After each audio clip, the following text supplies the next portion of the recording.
Hello and welcome to another Supplier Diversity and Small Business Economic Report.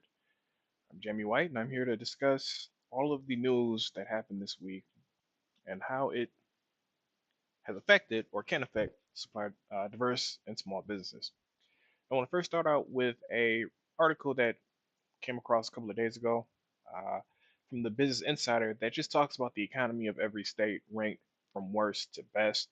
I think this is more so every now and then I like to kind of give a list similar to this just to kind of give people just insight on what's going on from a whole. I'm really glad that the Business Insider decided to take a look at each state, and you can basically go through here and just take a look. If you're curious to see where your state is, I think this is a pretty good opportunity to do so. As you can see, how they created their score and ranking is they took a look at, what does it say, six measures of labor market and general economic health. In addition, this also includes DC, just so 50 states plus DC, so that's 51. But the six measures include unemployment rate, job growth, per capita GDP, GDP growth, average weekly wages, and wage growth.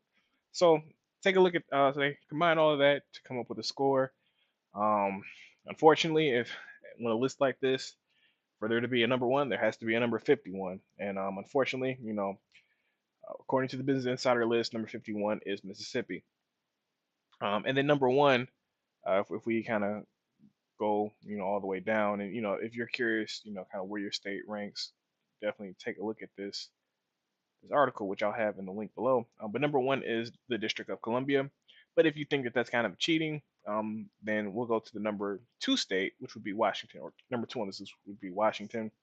It has a GDP growth rate of 3.6%, average weekly wage of just over 1,000, which was the second highest. So that's pretty much, from the, if you want to take a look at just purely states, then number one would be Washington, and then number 51 would be Mississippi. And again, you can definitely take a look at the list. I think it's pretty interesting just to kind of see where your state kind of ranks. One of the things that I also did is I took a look at this list and I actually compared it, or took a look at based on which states voted for which president for 2016, and it kind of raised some pretty interesting questions because one of the big things that we see throughout the past couple of years is that the Trump economy, but it's also very interesting to note that when you look at the top 10, or even if you look at the top five, four out of the five states are actually left-leaning states versus when you look at the bottom five, all five actually are Republican or right-leaning states. So it's pretty interesting to note that everything that's happening with the economy, just kind of where it's coming from and where it's actually growing. It's always something that's pretty interesting. But definitely take a look, see where your state lies, and create your own conclusion. So next up, unemployment rate hits 49-year low. Economy adds 134K jobs in September. I think that's a pretty fair title. Now we'll get into it a little bit. This is a little bit of a dip when you're talking about month to month. However, that's normal around the September timeframe. In addition, you have to include the whole hurricane season. So Hurricane Florence in the Carolinas definitely hit, or help take a hit, or help the economy kind of, or help not as many jobs be added to the economy as before. Now, as you can see, the unemployment rate fell to about 3.7%, which is lowest since 1969. The Labor Department reported. But as you can see, 200 about 230,000 or 230,000 jobs right last month, and then this month I believe it's at 134. Yep, 134. But again, that's a little bit of a dip. But regardless, that's still, we're still pretty much running or doing a great job when it comes to the economy and growing. I believe in this article or another one, it says that, yep, so since October 2010, it's 96 straight months of growth and adding jobs. We're just doing record numbers at this point. And there's no reason why we should expect anything less, especially with the North American Trade Agreement now being pushed forward. Hasn't been finalized just yet, but with that kind of moving forward, in essence, this is great opportunity, and we can pretty much see this continuing. Um, are still some ramblings about tariffs and whatnot, but as of right now, they haven't really hit hard or hit specifically. So there's really nothing to say on that front. Definitely keep your eye out if you're in the market when it comes to different things such as like agriculture, manufacturing things of that nature for sure. But as of right now, until it hits, there's really nothing to talk about.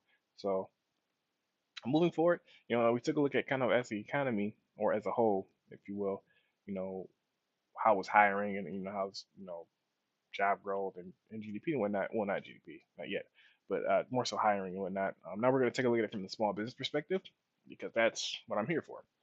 So we're going to take a look at three different payroll companies. So we got ADP, we got Paychecks, and then we got CBIZ. I don't think is a they're actually not a payroll company, but they do a small business index just to kind of demonstrate uh demonstrate because I saw demonstrate just to kind of showcase kind of what's going on when it comes to um, small businesses and wage growth, job growth, and how everything's going. So let's start with the ADP. It's honestly simply they all pretty much say the same thing, which is slow growth this month, but it's still growth, and a lot of that is because obviously the September timeframe, as well as looking for qualified staffers. So again, people are still continuing to grow. Nothing has changed over the past couple of months. Uh, but things are a strong economy. Things are still continuing to go the way that they have been over the past year or so. Now, I did mention that September may be the time frame where things start to split when it comes to some people are saying, hey, September is when we'll start to see a drop, and for conservative economists, it's like no, we're going to continue to be strong, et cetera, et cetera. There has been a slight dip, yes, but it's nothing significant. It's nothing out of the ordinary. So as of right now, I guess both sides are right. There has been a dip, so liberal and a lot of independent economists can say, "Yep, see, there's a dip that proves that it's coming up and it's exactly what I said it was going to be." And then conservative economists can say, "Well, there's always a dip in September." So I guess right now both sides are can make an argument here. So moving forward, we got Paychecks. Again, modest growth. Again, hurricane, as well as in the September timeframe. That's pretty much when we see a little bit of a drop. So again, things are still growing, but they're just not growing as much as they were last month. And nothing really new here. One of the things I do want to mention, and let's see if I did skip over it. I apologize. Let's go back to here because it talks about the Moody's analyst, something that I did want to touch upon real quick because it is important. Yep. So Mark Zandi, chief economist of Moody's Analytics, said after a private survey found that yada that at the current pace of job creation, unemployment will fall into the low 3% by this time next year. Now, this really depends on if everything continues the way it's going to be. Which I mean, again, there's nothing indicating that it won't. So we could see new highs and new lows when it comes to new highs when it comes to continuous job growth and new lows when it comes to unemployment rates very soon. So the economy is just chugging along and there's really no complaints. Last up is the CBIZ, Small Business Employment Index. And again, seasonal. We're really talking about seasonal trends here. So if you didn't hire anybody in September, that's fine. I mean, that's again, we're in the season where we're moving in towards the holiday season. Um, Probably won't see people really hire a ton of people until around that November time frame. That's probably when it's going to shoot up. So I would expect October to be similar to September. Within November, December probably going to be pretty good in that regards. But for right now, nothing surprising, nothing new. But it is something that is important and that you need to be aware of for sure. Uh, Next up, just wanted to talk about something that was pretty interesting. The world's first immigration economy. I wish I would have hit this better, but it's talking about Australia. When I first saw the title, I myself was like, "Is this about America? Like, what is this about?" But it's actually about Australia, and it's pretty interesting. It just talks about how immigration has affected them. I'm gonna leave it at that. Well, what? No, let me not talk about that. When it talks about Australia's immigration policy, it just talks about how as the U.S. is around like 96 consecutive months of growth, Australia is at 108 consecutive quarters of economic expansion and counting.